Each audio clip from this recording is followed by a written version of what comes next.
Hey guys, welcome to our channel, and in this video I'm going to show you how to download bank statement from Sparkasse app.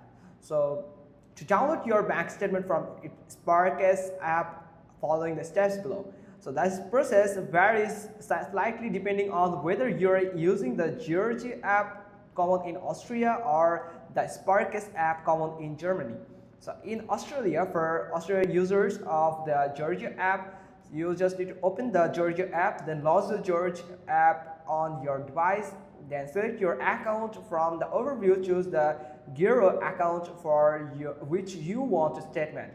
Access functions, tap on functions, then navigate to statements, then you have to select the statements from there. Now create statements, then tap on the create statement button, confirm creation. Now on the text screen, tap create statements again.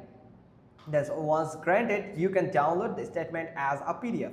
All your account statements are stored in the statement section and can be accessed anytime via George. For German users of the Sparkasse app, open the Sparkasse app, launch the Sparkasse app on your device. It could be your Android device or your iOS device. Select your account, navigate to the account for which you want a statement. Now access statements, tap on details, usually at the top right, then select statements and documents. Choose the statement, select the desired statement period and download the statement as a PDF to your device. And there you go. Hope you got this. If so, then give us a thumbs up. Don't forget to subscribe our channel, and thanks for watching. Till next time.